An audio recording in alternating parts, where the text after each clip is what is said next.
The story of Mac begins with these two men, Frank Toscan and Frank Angelo, affectionately known as the Franks.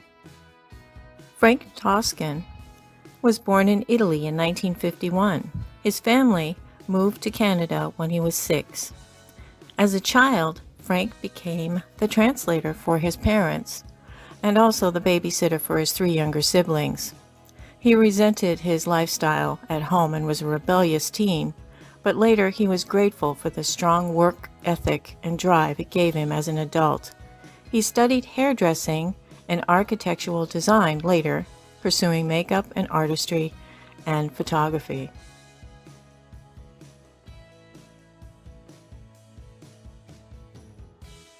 Frank Angelo, Notarangelo originally, was born in Toronto in 1949. He knew, even as a young, ambitious child, that he was destined to be a business mogul. As a teen, Frank loved music and was in a band. He worked deals with local venues, even a military base, to play concerts. As an adult, he invested in hair salons, and by the time he was 21, he had a chain of 37 unisex salons called the Haircutting Place. Frank would later become the business brain of Mac. The Franks met at a gay bar. It was a fun place in Toronto called Manatee. It was an instant romantic relationship, and 4 years later would become a business partner as well with these two. Angelo cleverly had some of his salons located in the popular department store Simpson's, later known as the Bay, and Toscan photographed hair models in his studio and hung them in the salons. He also photographed models, drag queens, and strippers.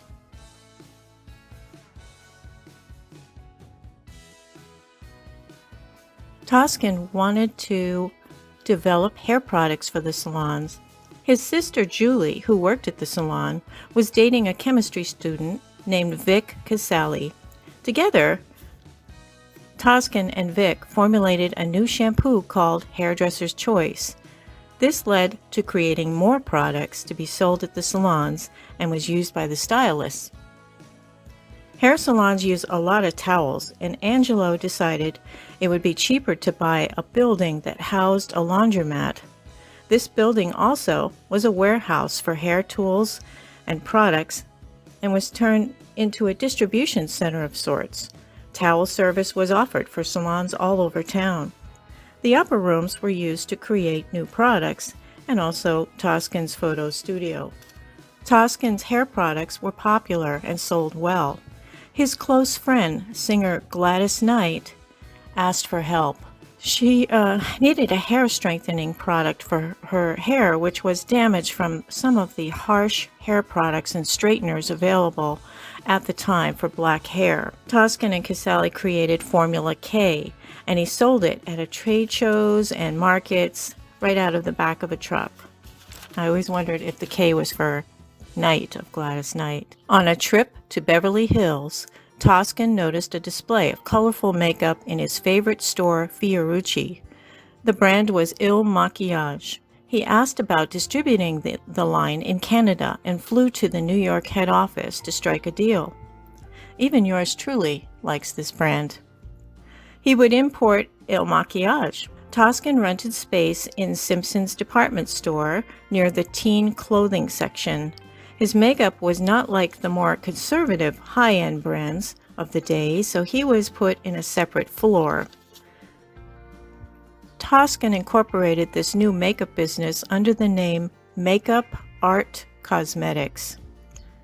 Toscan curated professional-grade cosmetics that he knew makeup artists would and theater people would love, including special effects master Ben Nye's line.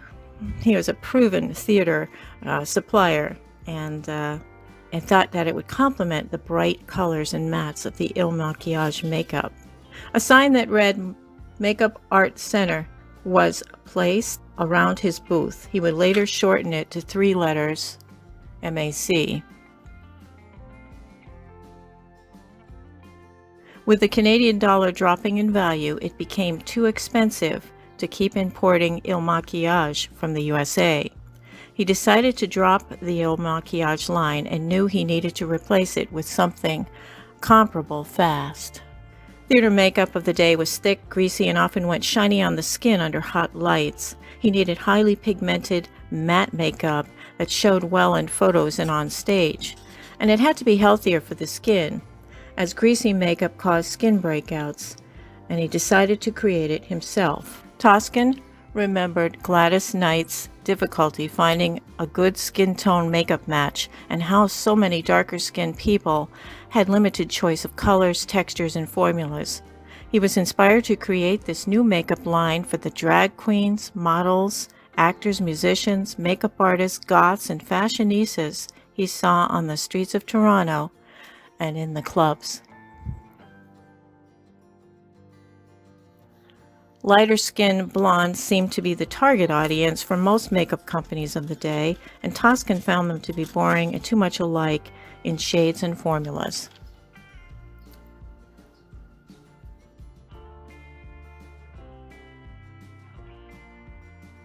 Toscan set up a lab in the laundromat office and teamed up with Vic Casali to create the new Makeup Art Cosmetics line. Together, Frank and Vic studied Casali's chemistry textbooks for ingredient ideas. Using a hot plate, scales, powder press, and a Cuisinart, they experimented first using existing products and adding their own ingredients to make new, healthier formulas, as Toscan wanted skincare in the makeup. They often added in vitamin A, vitamin E, and a new silicone ingredient called dimethicone, formerly used only in breast implants. Creating the perfect red lipstick took hundreds of phototypes based on a Crayola crayon color. The very first MAC product to come out of the tiny little lab was Russian Red, a beautiful shade that complemented all skin tones. Makeup Art Cosmetics was born. They hired makeup artist Frances Hathaway, later famous for applying makeup on Lady Diana for her 1986 portrait, and she suggested that Toscan and Angelo hired Donald Robinson, an illustrator much in demand for his edgy and modern art pieces, often appearing on magazine covers. Donald took an image of Toscan's three-letter design of MAC and stretched it on the Xerox machine, create the iconic MAC logo. Toscan insisted on unique and aesthetically pleasing packaging. Eyeshadows were sold individually with clear screw tops so makeup artists could select only the colors they needed and would be able to quickly glance at the color through the top. MAC's bullet-shaped lipstick case was originally manufactured by Colt Firearms Plastic Division using real bullet casing molds.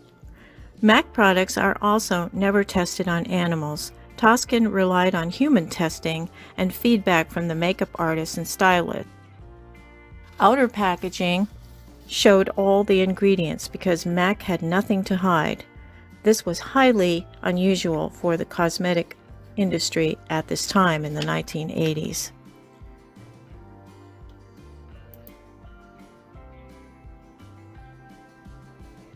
Made in small batches, each of their 300 products were sent as samples to makeup artists to test and give valuable feedback on, and Toscan opened the first standalone MAC store on Carlton Street in Toronto. He needed additional staff for the store. In Simpsons, other makeup counters were conservative and in stark contrast to Toscan's Makeup Arts Center. Toscan wanted kindness and diversity and hired men, women, and drag queens, encouraging loud hairstyles, tattoos, and piercings. Makeup Arts Center practices were groundbreaking in the industry. Toscan's booth had chairs where customers could receive makeup applications. He hated the term makeovers. Using face charts, makeup artists could write all the products they used in the session so the customer could purchase them easily. Each consultation was a makeup lesson, and staff were encouraged to spend as much time as needed with each customer. On a side note, Toscan disliked the 80s trend called Color Me Beautiful, which limited color choices based on your seasonal shades. He felt it was inhibiting personal identity and creative choice. Frank Angelo purchased a beauty school. This gave Toscan the opportunity not only for testing hair products, but also he'd get additional feedback from students on MAC cosmetics. This made them feel like they were helping an exciting new brand grow.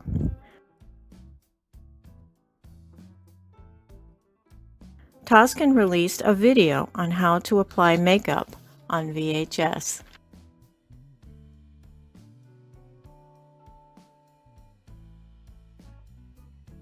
In 1989, Frank's friend, Debbie Mazar, was preparing Madonna's 1990 Blonde Ambition tour.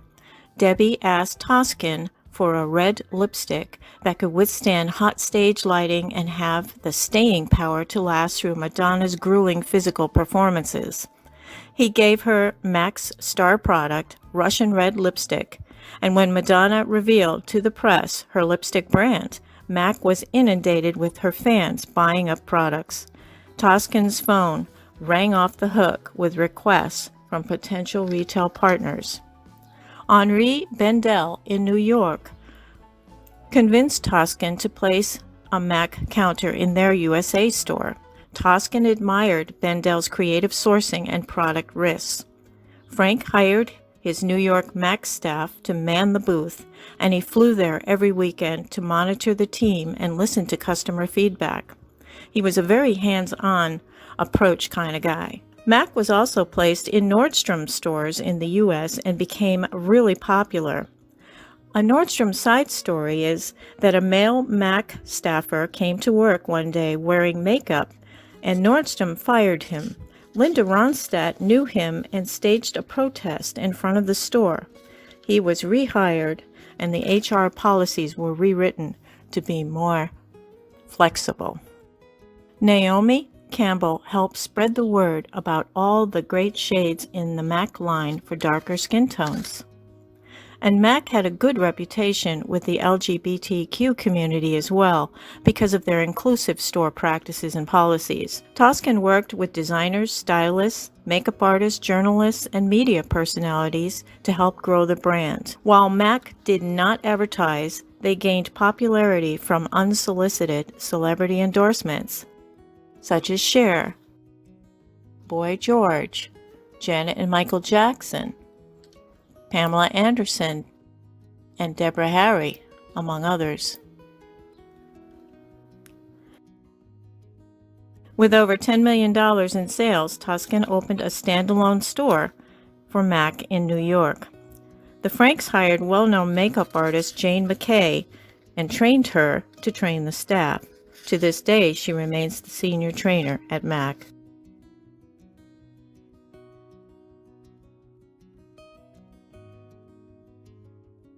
Toscan created Back to MAC program for recycling plastics. You simply return any 6 empty containers or lipsticks of MAC products, and you received a free lipstick or other product in return. Recycled containers were broken up and sorted by the MAC employees at their new factory in Toronto and sent to the recycle center. Toscan visited stores and gave interviews often. This elevated the brand across America.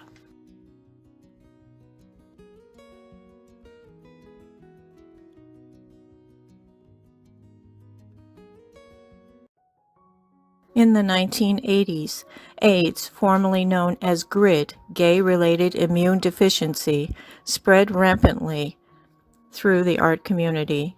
While society was mildly sympathetic and judgmental, government leaders ignored the situation, not lending any financial support for the cause or for research to end it. Charity groups sprung up locally to assist the victims and their families. They relied on donations from everyday people. Volunteers visited victims, gave them rides, or ran errands. Sons, lovers, neighbors, co-workers, friends, brothers, uncles, and fathers were all lost. The physical and emotional strain of visiting, caring for, dealing with death, and grieving took its toll on everyone, and protests seem futile. After the loss of a beloved movie actor and later a nun and a little boy who contracted AIDS from a blood transfusion, society finally took notice and research began, funding happened, and treatments were invented to help victims live longer and better lives. The loss to the art community was immeasurable. Beautiful people died by the thousands.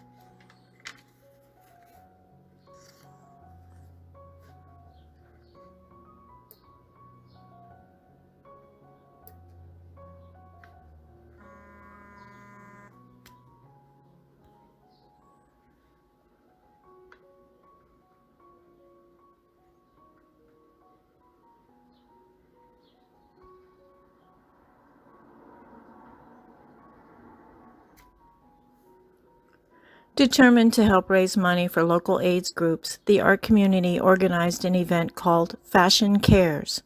MAC donated all the makeup for the show and became a main sponsor as Fashion Cares became an annual event.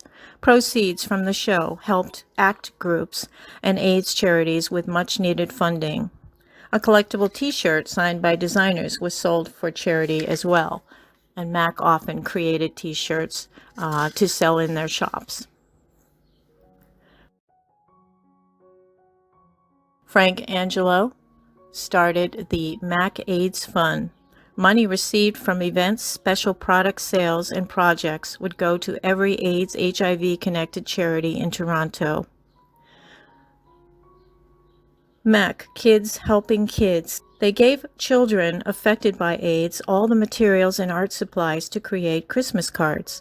The best 6 designs were selected and made into sets of 6 cards for $6 or gift tags. Proceeds went to social services, helping children and babies in need, buying diapers and formula. These were sold at Nordstrom and MAC stores. Shrouded in mystery, Toscan released MAC's very first advertisement poster. It was for a very special lipstick he named Viva Glam. A misprint at the lab caused the red lipstick to appear blue, but Toscan liked the effect and kept it. This ad coincided with MAC's search for a spokesmodel for the brand. In 1991, Toscan had attended a drag show in New York called Wigstock. It featured a young, talented performer named RuPaul.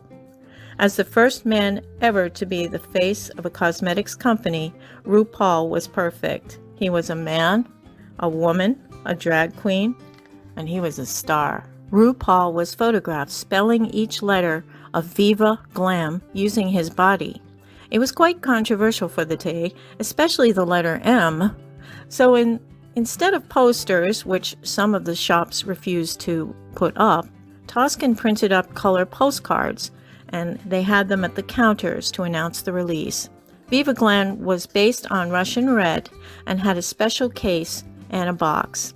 100% of all sales, distribution, and production went into MAC AIDS Fund charities. Toscan himself posed for the second Viva Glam poster with K.D. Lang. There would be a new Viva Glam shade and a new Viva Glam model each year after.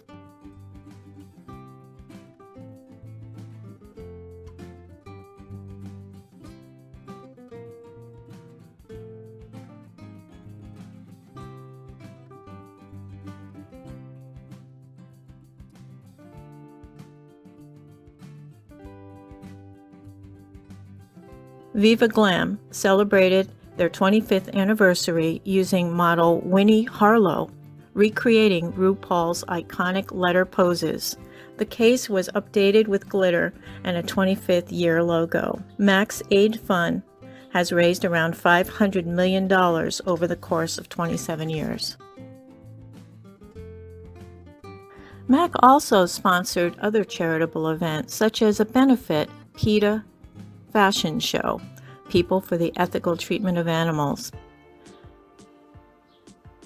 In 1994, the Franks quietly ended their 25-year-long relationship. Frank Angelo moved to Florida to pursue new musical projects, and other business interests. Mac moved its production center into a 5,000 square foot space to keep up with demand. Mac was also featured on TV shows like Beverly Hills 90210 and Melrose Place. Mac was used by Prince, Wilson Phillips, Gloria Estefan, and of course Madonna, who caused quite a rage when fans tried to buy all the t-shirts that imitated the one she was wearing running one day and photographed by the press. Human volunteers were used in patch tests in lieu of animals for cosmetic testing. Vic's Studio Fix Foundation shade gauge of W, N, or C and low and high numbers rather than shade names was an industry game changer. Special themed collections were released each year. Early on, a supermodel lipstick collection including Shrimpton, Verushka, Maud, Bardot, Carnaby, and Twiggy was released. Management for Twiggy complained so much that the shade was renamed Twig. Also in 1994, fake Mac products appeared everywhere, especially in Asia.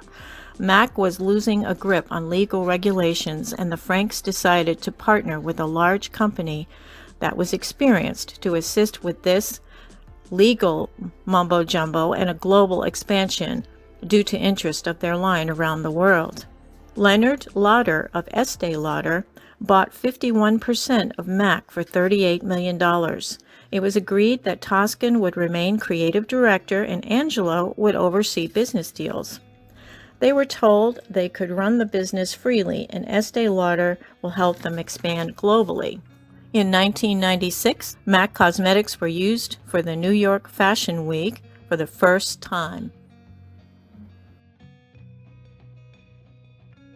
On January 12, 1997, during routine surgery, Frank Angelo passed away from a heart attack. It was a shock to the MAC family. And because Angelo had never come out as gay to his family, there was no mention of Toscan or their 25 years together in the obituary, and Toscan had no say or help in the funeral arrangements, the burial, or what would happen to Angelo's personal effects. Angelo's mother came to the house and took all of Angelo's things, and had Angelo cremated and buried in Montreal and not Toronto, which broke Toscan's heart. With Estee Lauder's help, MAC grew over 500 stores worldwide. Frank Toscan felt a little lost at the Estee Lauder-run MAC, especially without Angelo to put together deals. Toscan decided that it was beyond his control, and so in February of 1998, Toscan signed the final contract selling remaining shares of MAC for $60 million. He stayed on briefly as creative director, but had difficulty dealing with the backlash. Toscan felt like he had given up his baby. He couldn't bear to go into MAC stores because he was no longer the go-to person for employees. MAC staff were sad and shocked. Vic Casale stayed on a couple years in research and development, but left to form his new own company, Cover Effects. Toscan's sister Julie, now Mrs. Casale, resigned her role of public relations at MAC and pursued other business interests. Donald Robinson became creative director at Estee Lauder.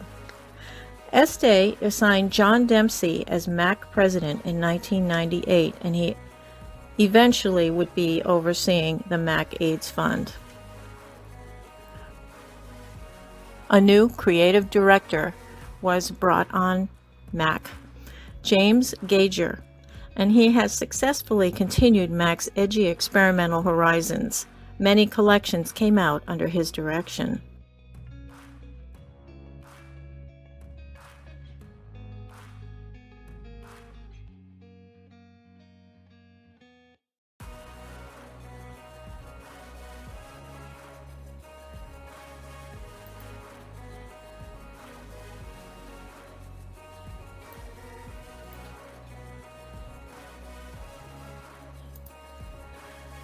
Toscan and his new partner, Darren Zakreski, a well-known hairstylist, got busy raising 4 adopted children.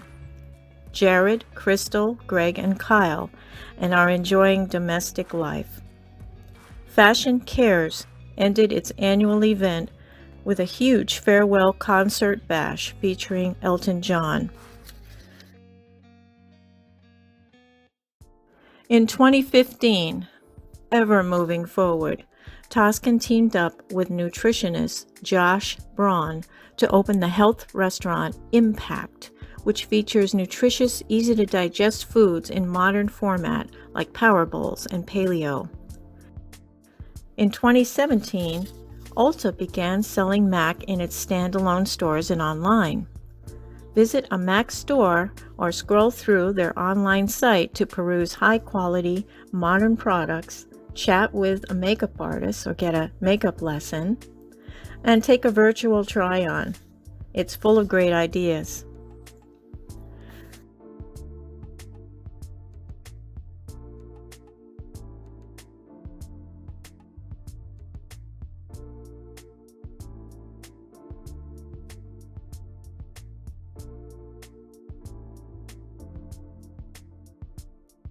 Twenty 2019 saw a new creative director at Mac, Drew Elliott.